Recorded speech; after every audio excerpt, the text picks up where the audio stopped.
The story you're about to hear is disturbing and isn't gentle in any way. Because before Meghan Markle became a duchess, before cameras followed her everywhere, before the world even knew her name, there was a chapter she never planned to live through again. A chapter whispered about by the people who were closest to her back then, the people she trusted, the people she told secrets to, the people who saw the version of her that existed before fame smoothed out her rough edges. One of those people was Marcus Anderson, her gatekeeper, her closest friend, the man who knew what she wanted way before she ever said it out loud. And according to the circle Marcus used to hang out with, there was a story he refused to talk about publicly, a story he warned others to never bring up around her, a story that made even her closest friends go completely silent. It's a story connected to a yacht floating off the coast of Nice, a weekend that turned into a secret, and a meeting between a young actress and a royal prince that, if said loud enough, could destroy the carefully built image she created. Whoa. This story is about Meghan Markle's supposed 3-day disappearance below deck with Prince Andrew on a millionaire's yacht in Nice, France. Yes, you heard me right. Meghan Markle below the deck of a yacht with Prince Andrew for 3 whole days. This isn't a gentle story. It's not pretty polished or cleaned up for public ears. It's a story told only in pieces, passed between people who were there and carried by a witness who still won't show his face. And tonight, we're following the trail they all tried to hide. We're opening the door Meghan hoped would stay locked. And we're stepping onto the yacht where it all started. Nice, France, February 2002. The sky was the kind of deep blue that looks almost fake. And the ocean moved in slow, heavy waves, the kind that rocked even the biggest boats like a baby's crib. Floating in that calm water was a luxury yacht owned by a Greek millionaire. The deck was shiny and perfect, the lights were ready, and the crew moved fast and quietly. They were getting ready for one guest more important than everyone else, Prince Andrew, who at that time had more social power than almost anyone could imagine. But before Andrew showed up, someone else stepped onto the yacht, a woman nobody knew, a woman with a big smile, a small body, and an ambition that seemed to take over every space she entered. Her name was Meghan Markle. To the guests on the boat, she was just an actress trying to make it in the business. Someone friendly, chatty, maybe a little too chatty. But in the hours ahead, she would become the center of attention for the whole weekend, because Meghan wasn't just going to the party. She was waiting for the prince, too. And according to the people who were there, she planned to make absolutely sure he noticed her. Before Prince Andrew's shoes even touched the yacht's deck, Meghan was already setting everything up. People who were there that night said she talked with total confidence, not shy, not unsure, but bold, like someone practicing for a future she expected to have. She told people her father was an award-winning Hollywood lighting director. She had just gotten a role on an American hospital TV show, and one day she planned to become the first female president of the United States. Not hopefully, but like it was already decided. For a young woman at the start of her career, this wasn't normal small talk. This was someone creating a story about herself, building her image way before the world knew she was doing it. People on the yacht later admitted they weren't sure if everything she said was true, but they were sure about one thing. Meghan talked like someone who expected greatness to just fall into her lap. So when the yacht's crew finally announced that Prince Andrew had arrived, nobody was surprised when Meghan straightened up, fixed her hair, and stared at the staircase like she'd been waiting her entire life for this exact moment. Because in her mind, according to the witness, this night wasn't random. It was a chance, and she wasn't going to waste it. Prince Andrew walked onto the yacht with the kind of confidence people have when they've been surrounded by power since they were born.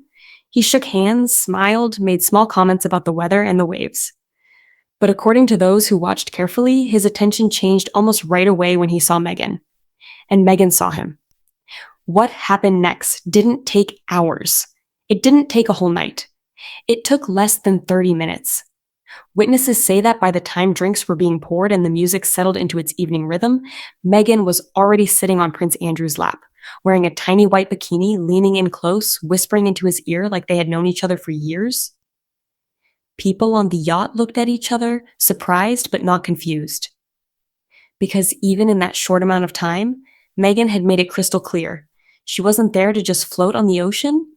She wasn't there for a casual party. She was there for him, and Andrew didn't seem to mind at all. It was the moment the entire weekend changed. The spark that turned the quiet luxury yacht into the birthplace of a story that would follow Meghan long after the world learned her name. A story that takes us straight into the next part. The part of the weekend nobody could ignore. The 3 days below deck. The night came over the French coastline, and the party on the upper deck kept going with laughter, music, and the sound of champagne bottles popping open. But 2 people were missing from all of it. Prince Andrew and Meghan Markle. According to the witness who'd been invited on board, someone who spent the entire weekend watching from only a few feet away, Meghan and Andrew slipped away from the crowd and disappeared down a narrow staircase that led to the lower cabins of the yacht. And once that door closed behind them, they didn't come back up. Not the next hour, not the next morning, not even the day after that. For 3 full days, the prince and the young actress stayed in the lower cabin. Crew members quietly brought food and drinks to them, leaving trays outside like room service for people who didn't want to be seen. Up on deck, people talked, not just wondered, but whispered, laughed, guessed, and tried to figure out what they thought was happening behind that closed cabin door. Because to them, Meghan wasn't shy or mysterious. She had been bold, loud, and confident from the very start. Someone heard her say earlier, "I've got my prince at last." To the group on the yacht, that sentence suddenly sounded less like a joke and more like a mission. By the 3rd day, even the staff knew exactly where Andrew was and exactly who he was with. And although none of them would talk about it publicly, the people who were there that weekend never forgot how fast everything had happened. This wasn't a quiet friendship or a small flirtation. This was a young woman who, according to every witness on the boat, aimed high and reached without any hesitation. And when the yacht finally came back to shore, the story didn't end. It just changed locations. When the yacht trip ended and the guests stepped back onto land, the Mediterranean air still hanging on their clothes, Meghan didn't fade into the background. Not even close. The witness known as Bob, along with Theo, the millionaire's son, and Theo's girlfriend Melanie, all stayed in touch with her after the trip.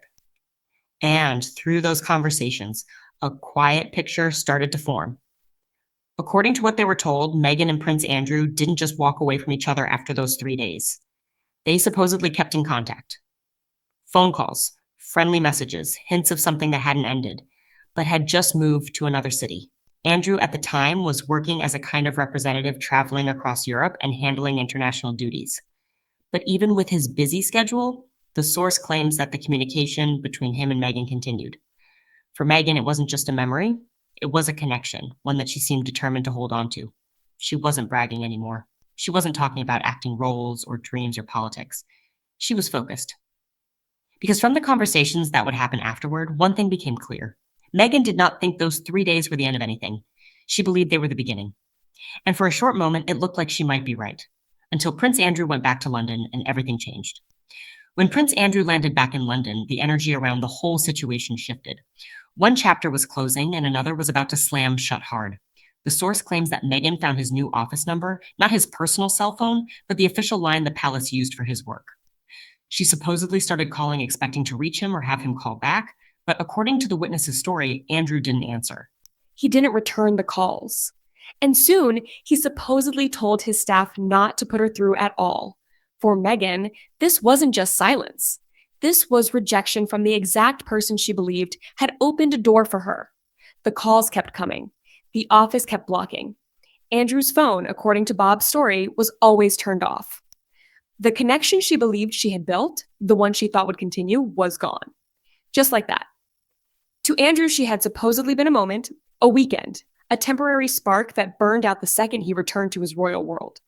To Meghan, it was something else entirely. It was an opportunity slipping away, a plan falling apart, a future she thought she could reach suddenly disappearing behind palace gates. But the story didn't end with unanswered calls. Because according to the source who talked to Melanie, Meghan had something she desperately wanted to tell him, something she believed would force him to answer, something she couldn't ignore. And that takes us to the next chapter, a turn in the story that changed everything about what happened next. After the unanswered calls, after the days of silence, after the door to Prince Andrew seemed permanently locked, Meghan still tried to reach him, but not for attention and not to relive the weekend. According to the source who talked with Melanie, Theo's girlfriend, Meghan believed she was pregnant, not months later, not years later. Right then, in the weeks after the yacht trip, she tried calling Andrew's office again and again, the source claims, because she wanted to tell him. She supposedly thought this news would make him respond, or at least acknowledge her one last time. But the phone never rang back. Every call was blocked, every attempt ignored, and Andrew's world moved on like the yacht weekend had never happened. Meanwhile, Meghan was left alone with a decision that would shape her entire future. According to the information passed along, Meghan chose to end the pregnancy. Not because she wanted to, but because of the reality she believed she was facing, a child with a prince who wanted nothing to do with her. And at the same time, she was getting closer to someone in Washington, someone connected to George Bush's Senate circle, someone who could open a very different kind of door for her. A child would destroy that opportunity. A child would connect her to a man who refused to talk to her. A child would change everything. So she supposedly made the decision quietly, privately, and without a single message returned from the man she once believed could change her life. But what came next, nobody saw coming. 20 years passed. Meghan married a prince, not Andrew, but Harry. She became a global figure, a headline magnet, a woman constantly in the center of public attention. But in 2022, during the Queen's Jubilee celebrations, an old thread from her past reconnected. The woman who had originally shared the yacht story bumped into Bob, the Australian backpacker who had witnessed it all. They talked about life, about England, and somewhere in that conversation, Meghan's name came up. Only then did Bob retell the story from his younger days. The yacht, the cabin, the whispers, the sudden closeness, and the 3 days that felt like a secret nobody knew how to explain.